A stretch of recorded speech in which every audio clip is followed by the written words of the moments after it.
From The Selfish Path to Romance, download Chapter 1 for free at drkenner.com. I'm losing my apartment, Melvin. And Frank, he wants me to beg my parents, and I won't. And I don't want to paint anymore. So the life that I was trying for is over. The life that I had is gone, and I'm feeling so damn sorry for myself that it's difficult to breathe. And that's from As Good as It Gets. Will I ever be happy again?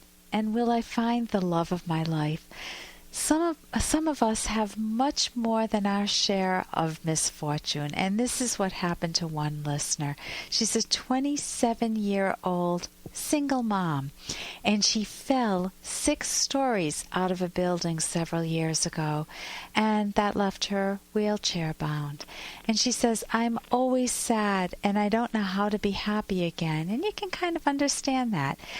On top of that, she has a history of sexual abuse, of having been abused from the age of 12 by some family members and other people, and she was physically abused by an ex, so it's not surprising when we find out that she's been suicidal since college.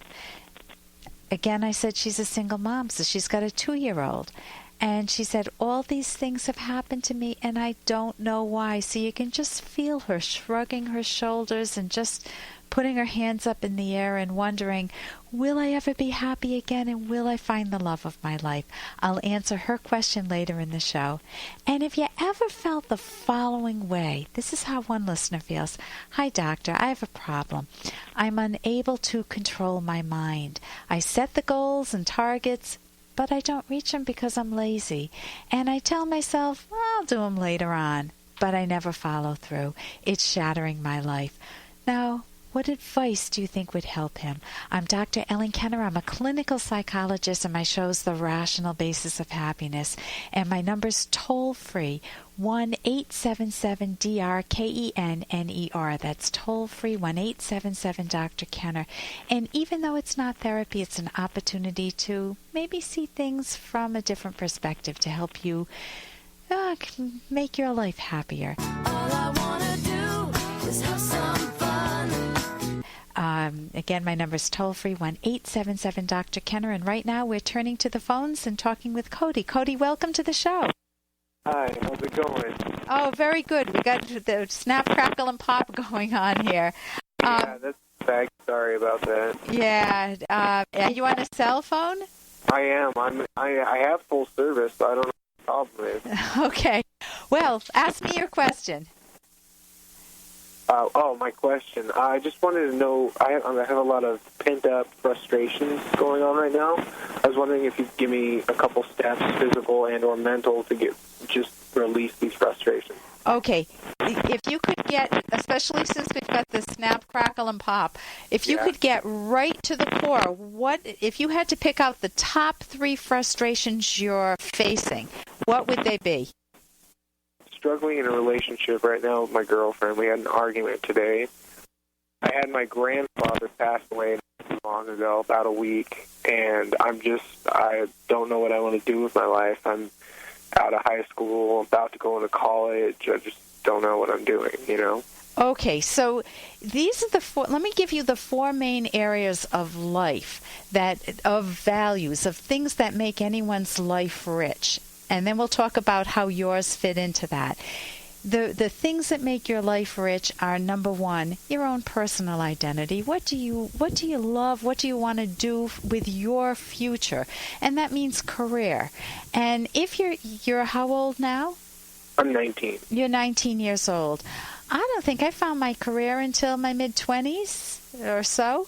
So on one hand, you don't want to be passive about it, but you don't want to be beating yourself up saying, so-and-so has their career plans. My friends all have their career plans. At the age of 19, you're shopping for a career. You don't necessarily have one until you're out of college sometimes. What? Exactly. I completely understand. So don't beat up on yourself. You waste a lot of time beating up on yourself. Instead, focus on what do I enjoy? What would I like? And you may take one route like I did. I thought I'd be interested in art. It didn't work out. I thought I would be interested in biology and becoming a doctor.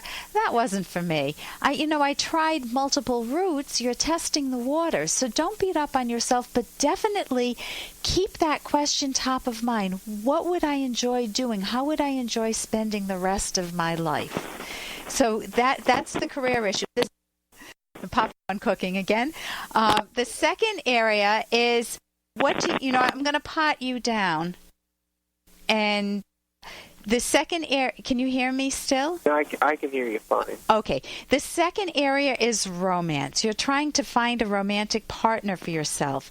And with that, the first one may not be that you're only 19 years old, so you will be dating many different people, and you want the same type of active mind in looking at your girlfriend. You had a fight with her today, but you want to ask yourself, what went wrong? Do we need communication skills, or are there things about her I don't like? Does she smoke? Does she drink? Does she do things that I don't like, and I'm trying to change her to make her into the person I want?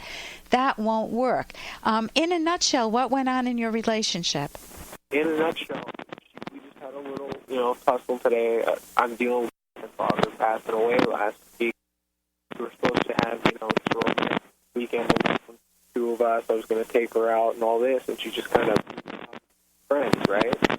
Yeah. Which I thought was completely fine. Let her go do her thing, but now she's staying there, and she's not going to come back. And I had this whole night planned. She's staying where? With some friends. She's okay. At a friend's house, and I had a whole night planned for us. I was going to cook dinner. I was going to do all this, and I let her know how I feel.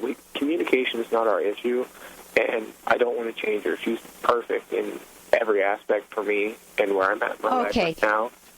But it's just the fact I don't know how to convey to her how I'm feeling with her. Okay, don't induce guilt in her. If you say, you let me down, I can't believe it, you're this, I thought you loved me more, if you loved me, you would have done this, it's going to push her away.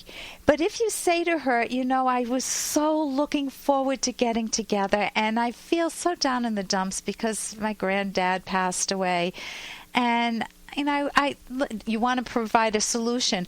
I'm hoping that we can do this next week. And she may then say, oh, I'm sorry, I didn't know it was so important to you, as opposed to becoming defensive.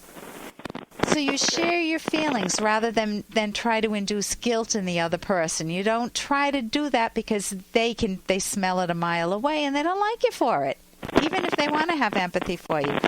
So the other two areas of life, you've got the romance, you've got career, you've got romance, you want friendships. If you lost a loved one, your grandfather, you were close with him?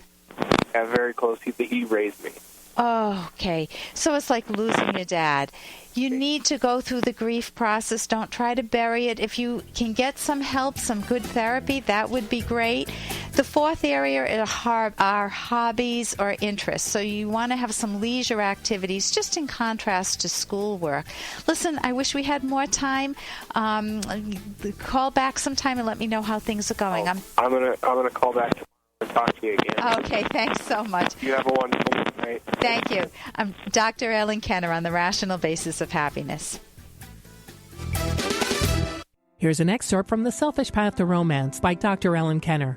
One romance killer is when one or both partners are too often in a bad mood. Sometimes the causes are obvious. Often they're hidden. Hidden issues, psychological orders aside, typically center around one of two things, or both. My partner doesn't understand me, or my partner doesn't value me. Establishing a positive relationship environment presupposes communicating, identifying, and resolving these issues. If you can succeed in this, create and maintain a positive climate daily, not just in terms of important issues, but also in many small ways. A song from the 1950s says, little things mean a lot. Small gestures like a hug and wishing your partner a good day at work, and later asking how the day went may seem simple, but they make both of you feel valued by the other. You can download Chapter 1 for free at drkenner.com, and you can buy the book at amazon.com.